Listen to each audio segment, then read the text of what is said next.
Hey guys, welcome back. Today I'm going to be doing a where is video, and I just want to say that I mean absolutely no disrespect when I do these types of videos. I want to do them to bring awareness to the case, and this is still an active ongoing investigation, and it's on the disappearance of Kyron Horman. 7-year-old Kyron Horman disappeared from Portland, Oregon at his elementary school 8 years ago. So I'm just going to jump in and tell you a little bit about Kyron. Kyron Richard Horman was born September 9th, 2002 to Kane and Desiree Horman. Kane and Desiree actually split up before Kyron was born, and Kane met Terry Moulton and the two become involved, and Terry was actually in Kyron's life from the time he was 3 days old. Desiree fell ill from kidney disease because she was taking a medicine, and we don't know what that medicine is. I guess if they release that information, then we would know what disease she had that she was taking the medication for. So she actually gave custody to Kane and Terry while she moved to Canada to receive treatment for the kidney disease. Terry and Kyron become very, very close. She was actually the first person to notice that Kyron needed glasses. She taught him sign language, she volunteered at his school, and actually helped him get placed in an advanced math class with older students. Desiree became healthier and she moved back to the US, but she decided to let Kyron stay with Kane and Terry because they were doing such an amazing job, and she actually had another son. I'm not sure about his name, but she let him stay with his father as well. In 2007, Kane and Terry got married, and a couple years later, Kyron's half-sister Kiara was born. Shortly after, Desiree married Tony Young, who was a major crimes detective, and Kyron really looked up to his stepfather and wanted to be a detective as well when he grew up. Normally, Terry walked Kyron to the bus stop every morning, but on June 4th, 2010, Kyron had a science fair and he had a project that he needed to get to school. So instead of driving her Mustang, which had absolutely no backseat room for his project, she asked Kane if she could borrow his white Ford F-250. Kane had to work that day and would not be able to attend the science fair, and he promised Kyron ice cream after school as a treat for working so hard, but sadly that would be the last time he saw his 7-year-old son. At around 8 a.m., Terry, Kyron, and baby Kiara arrived at Skyline Elementary. They dropped off his project and then dropped off his backpack in his classroom, and they went to look at other exhibits. Terry took several pictures of Kyron by his project, which was on red-eyed tree frogs. She also took some pictures of Kyron's best friend Tanner, and his project was on red-eyed tree frogs. One of the photos that Terry took of Kyron in front of his project would be used on the missing posters later.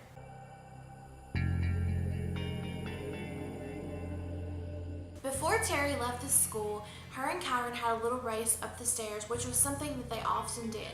Kyron won as usual. Terry exited Skyline Elementary at 8:45. Kiara was a little fussy. Terry suspected that it was the usual earache, and so they went to the local grocery store, Fred Meyer, to get some medication, but that Fred Meyer was out of the medicine, so she drove to another Fred Meyer, and she was there from 9:30 until 10, where she ran into a friend and showed her the pictures of Kyron at the science fair. But the friend would later say that this was odd, and she felt like Terry was trying to have an alibi maybe, and she just thought it was really strange because the two of them had never talked that long. At 10 a.m., Terry went to Magic Dry Cleaner to drop off Kane's clothing.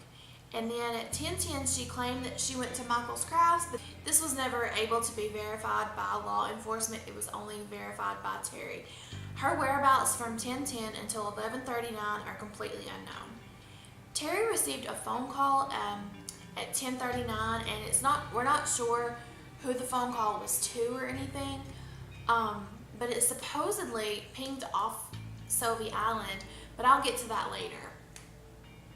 At 11:39, Terry went to 24-Hour Fitness, where she normally worked out every day. She dropped fussy baby Kiara into the daycare and worked out from 11:40 until 12:40. She arrived home about 1 o'clock and fixed a snack for her and the baby, and then at 1:21 she got on the computer to upload pictures of Kyron at the science fair onto her Facebook page. There were over 100 pictures on her Facebook of Kyron.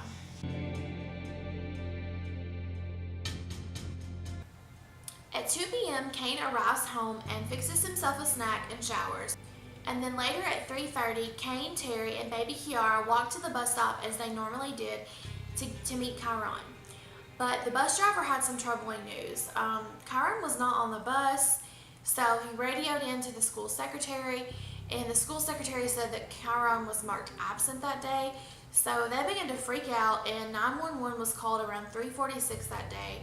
And Terry and Kane and baby Kiara went to the school to talk to the employees to try to figure out what was going on. And the school secretary called Desiree, which was Kyron's mom, and Desiree would later say this was a red flag to her that Terry did not make the phone call herself. But why didn't Kane call her? Kane was his father. That was his ex. Like, I don't understand why Kane would not call and say, hey, our son's missing, but whatever.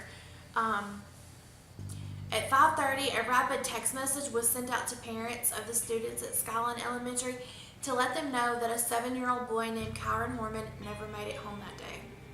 Between June 4th and June 25th, Terry Horman would take and fail 2 polygraph tests. It's not known the exact date, but she blames this on her lack of hearing. I think in her left ear, she was almost completely deaf, and she asked to face the polygraph test guy, and they would not let her do this. She said that she had had no sleep, she'd had nothing to eat, and these are circumstances that you should never take a polygraph test. You should always have eaten, you should always have had plenty of rest. So I think she became really frustrated and she walked out on one. There were several press conferences held over the next few days about Kyron's disappearance, and everybody was kind of concerned why the family was not participating in these press conferences. So eventually, after a lot of speculation, the family finally held a press conference, and Terry and Desiree had some pretty questionable body language between them. Terry was hugging Desiree, putting her head on her shoulder, which was very odd because the two were not close, and this is your current husband's ex-wife. Like, why would you be, I mean, I get that she wants to comfort her, but I feel like this was all for show. You barely, know each other that well. Why would you be all over her, trying to comfort her? I mean, I understand, holding her hand maybe, but hugging her, putting your head on her shoulder, I don't get that. Young has grieved the loss of her son Kyron for 6 years. She said she believes Terry Horman, Kyron's stepmom, is responsible for his disappearance. Horman has never been named a suspect. But now comes the allegations that made everybody think that Terry was guilty. It came out that there was a murder for hire plot involving the landscaper that Terry had hired for the Horman property. But there's 2 things you need to know. Terry Horman does not speak fluent Spanish, and Rudy Sanchez, the landscaper, does not speak fluent English. He actually needed a translator for his deposition, and he had to have every question translated. He claimed that Terry and him met at a restaurant and discussed him killing Kane. She said that Kane was very abusive towards her mentally, physically, and she was afraid that he would take the baby and leave her if she tried to leave or divorce him. And what's also important to know is, remember I told you that Kane and Desiree got a divorce before Kyron was born? Desiree actually claimed that he was abusive towards her, and she was afraid if she divorced him, he would take Kyron away. So she filed a restraining order against him before she filed for divorce. Rudy Sanchez claimed that Terry said that he could make it look like a mugging, and Kane always carried $10,000 in cash. He always carried a laptop with him, so that could be his payment. And he also said that they were having an affair, which I'm not sure if I believe. I don't know. I'm still kind of debating on that one. And why would you meet in a public place if you were discussing a murder plot? And if you were having an affair, why wouldn't you just meet at the person's house while Kane was at work? That makes absolutely no sense to me. And after this came out, Kane actually took baby Kiara, left the house, filed for divorce, filed a restraining order, and wanted absolutely nothing to do with Terry. Another weird thing is, remember how I told you about the cell phone ping on Sauvie Island? A lot of people believe that Terry was on Sauvie Island the day that Kyron went missing, but it was impossible for her cell phone to ping on the island because there are no cell phone towers, and they actually checked cameras. There's only one bridge going into Sauvie Island and off Sauvie Island, and there's a camera, and when authorities checked the footage, there was no white F-250 going into or coming off Sauvie Island. But the authorities kind of tried to make it look like her cell phone records indicated that she could possibly be on Sauvie Island that day, but like I said, it was totally impossible for her cell phone records to say that because there was no cell phone tower. And I'm going to show you a map. All the C's are where the cell phone tower is. By late July, authorities figured out that Terry could not have committed this crime by herself. She had to have an accomplice, and that brings us to Dee Dee Spicer. Dee Dee Spicer was Terry's gym buddy a couple years ago, and the two had actually not spoken since March, but Dee Dee reached out to Terry when she found out about Kyron's disappearance, and when the murder for hire plot hit the news, Terry was all alone. All of her friends abandoned her. She was afraid to leave her house. She was receiving death threats. She was basically the most hated woman in Oregon. Her stepson had vanished. She had supposedly hired someone to kill her husband, so she was not really looking like a great person at the time. So Dee Dee came in and really comforted Terry. She even stayed at the home with her because she was afraid to be alone. And so the two become close again. But according to Dee Dee Spicer's ex-boyfriend, he had never even heard of Terry Horman, and Dee Dee and this man dated for 10 months, so he felt like if they were close, he would have heard of Terry at some point. She was eventually given immunity in 2013, and she gave a full testimony. And another weird thing is another friend who is completely unnamed in this case was friends with Dee Dee and Terry. The three of them got burner phones together, and Dee Dee's was in her name, but the unnamed friend and Terry's phone were under fake names. And they all did this because they figured out that the police were flashing their cell phones. But when the police found out that they were using burner phones, they flashed those phones as well. This made them very suspicious of Dee Dee and the unnamed friend. But the unnamed friend had a rock solid alibi, so she was proven without a doubt that she had absolutely nothing to do with Kyron's disappearance. That's really kind of sketchy to me. Dee Dee Spicer seems really, I don't know, like maybe she was an accomplice. Maybe she helped Terry in some way. You know, there was the 90 minutes that they were unaccounted for on Terry's part, so maybe Dee Dee, you know, she missed lunch, she was gone for an hour, an extra hour, she has no alibi, so maybe they helped each other in some way. I don't know. I think she looks pretty guilty at this point. After tips come in that there was a white Ford F-250 spotted on the access road going into Skyline Elementary, a man came forward. This man was a groundskeeper for Skyline Elementary and was mowing the soccer field around 8 to 8:30 a.m. He actually was driving down the access road at 8:45, so he drove a white truck as well. So that was probably the white truck that everybody saw and thought was Terry driving Kane's white F-250. But how can you get a smaller one cab white truck confused with a huge F-250 extended cab truck? I don't know, maybe people just, your memory can trick you and you think you want to see what you think you saw or whatever, so. He's a Portland Parks and Rec employee who regularly cuts the grass at Skyline on Fridays and says he showed up that morning around 7:45 to begin his job there. When I found out that Kyron was missing that day, you know, I started to think, of course, like anybody would, well, gee, I was there that morning.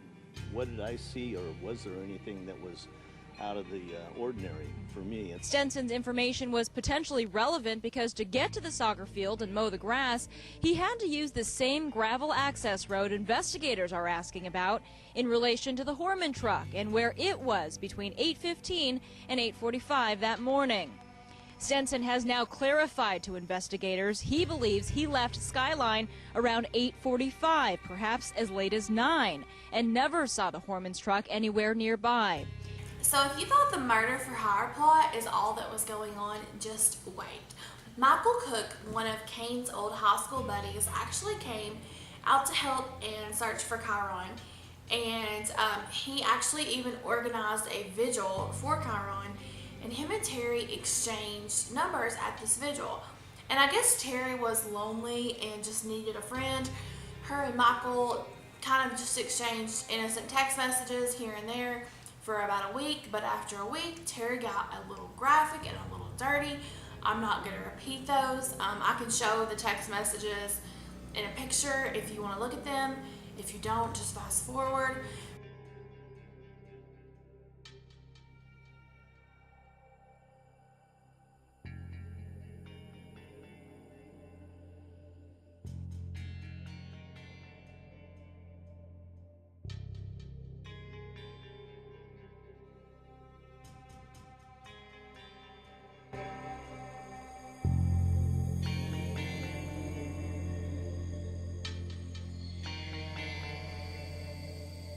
Terry said some pretty forward things, and it was pretty much just a one-way conversation. She was basically begging Michael Cook for sex, and she was sending him nude photos. He sent her a picture, but it was of him cave diving, and he was literally cave diving. He was in a cave diving. That's not a sexual term or anything. What I haven't told you is Kane and Terry were very sexually active after Kyron disappeared, and I guess it helped them cope with what was going on. They kind of escaped their reality. And when Kane left, he took that with him. Terry had no way of coping with anything. She was very, very lonely. So I guess she thought she could cope with Michael Cook, but he was just not having it. Terry was under a lot of stress. She was receiving death threats. She had plotted to kill her husband, supposedly. Her stepson went missing, and now she's sexting this man. So I think she was just under a lot of emotional stress. She was the most hated woman in Oregon. So she was very, very lonely. She was just looking for companionship, I believe. But a lot of people thought this made her look very, very guilty. And I'm not sure. I don't know if I think a guilty person would do this. I mean, that just makes them look worse. Like I said, I think she was just under a lot of emotional distress. There were some pretty explosive emails released that Terry wrote to an extended family member. She wrote about how Kane told her that she was fat, that she needed to get back into competitive bodybuilding, she needed to get back into shape. She wrote about how Kane and her older son James butted heads and how he was really, really rough and hard on him. Once James moved out, he went from making all D's to all A's within literally like a week. He just improved in his grades so much because he did not have Kane hounding on him all the time. Desiree said that Terry supposedly wrote that she hated Kyron and could not stand him, but Desiree is the only one that has seen these emails. That doesn't really make sense. And also, Kane stated in an interview in 2010 that he had seen the emails, but in another interview with Dr. Phil in 2013, he said he had not seen these emails, and this was a complete shock to him. Have you seen the emails that are being talked about where Terry allegedly talks about hurting Kyron? Yeah, well, I've seen them, yes. What is in those emails? I'm not going to talk about it. It's information that's supposed to be confidential in the investigation. Did they only solidify your belief that Terry's responsible? Everything that we see moving forward just adds to the pile.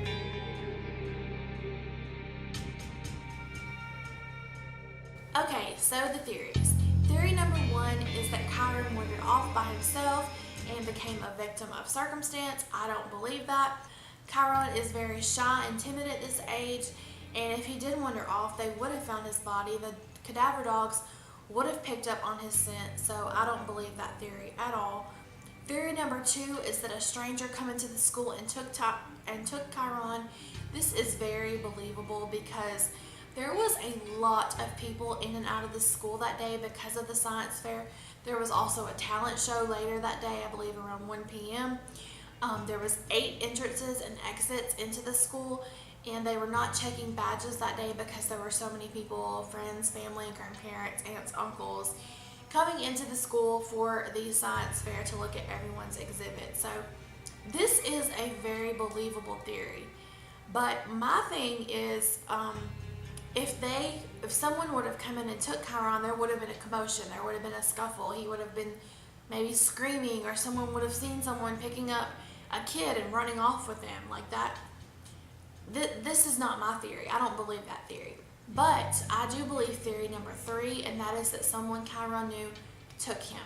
He must have, this was someone that he trusted. They probably said, hey, we're going to go see your mommy, we're going to go see your daddy, or we're going to take you to get a prize for your science fair project, or we'll take you to get ice cream, anything like that. Kids are very trusting, and he probably really thought that this person was taking them wherever they said. So that's the theory that I believe. This is a tragic case, and I do hope that Kyron can be found safe and sound. It has been 8 years, but he could still be out there. I'm going to add an age progression picture here for you guys to see what he would look like. He would be 16 years old. It's been 8 years, like I said. He could still be out there somewhere, and he needs to be with his family. If he cannot be found safe and sound, I do hope his family can find closure and find peace. And there is justice for Kyron. Please hit like if you want to see more Where Is videos. I would be happy to do a video on anyone. If you want to drop a name below, I'll be glad to look into the case and do the video for you guys. And don't forget to hit subscribe. And I hope you guys have a good weekend. Thank you. Hey guys, so I thought that since we had such a difference of opinion on what happened to Kyron, that I would bring my husband Cedric on. Hey guys. And let him kind of debate with me on what we think happened to Kyron. I did not want to be biased in this video because this is my first Where Is video, but at the same time, I just really gotta say, I think your girl Terry is guilty. I think she knows what happened to Kyron if she did not personally kill Kyron or sell him into sex slavery, whatever. The whole fact that her friend Dee Dee was working on that property next to her house, and the property was 40 acres wide, and I just think they really disposed of his body. So when were they supposed to find? When was Terry supposed to find time to dispose of the body? During the 90 minutes that she's unaccounted for. She has no proof of her whereabouts during those 90 minutes. So where was the body during the 90 minutes? It was in the back of the truck. I think she drugged Kyron and put him either like in the floorboard or in the back under a blanket. His little sister was like 18 months old. She's too little to know what's going on. She's not going to have any memory of that. So I think that she 100% drugged Kyron or killed him. Drugged him with what? Remember, she was a bodybuilder. She could have had needles. She could have put anything in those needles and injected it into that kid. Benadryl, anything. Did they find any? Have they found any prescriptions tied to that? You or don't anything? have to have a prescription for Benadryl. Benadryl is supposed to make sure a kid's knocked out. If you give a kid enough, yes. If you inject it right into their bloodstream, yes.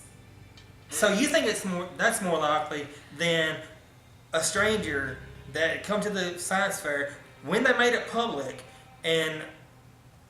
Yeah, there was lots of ways into the school. They weren't checking badges that day. There was a lot of people in and out of the school that day. But wouldn't there have been a commotion? Wouldn't there have been a scuffle? Why would there's easy ways that you can get a kid out to the vehicle. I mean, the kid loves science. And all they had to say was, hey, do you like tree frogs? I got some tree frogs out in the Jeep. Or I got some tree frogs out in the truck. Come on, I'll show them to you. Or Terry said, hey, Kyron, let's skip school, go to the park, go get ice cream, go get to the toy store. And that was it. She took him, and Dee Dee buried his body on that 40-acre land. So this lady is supposedly planning this elaborate scheme of kidnapping, and she's going to take a body and put it in the back of her truck where people are going to be passing nonstop. Because she went to 2 grocery stores now, and she's supposed to do this without anybody seeing the body.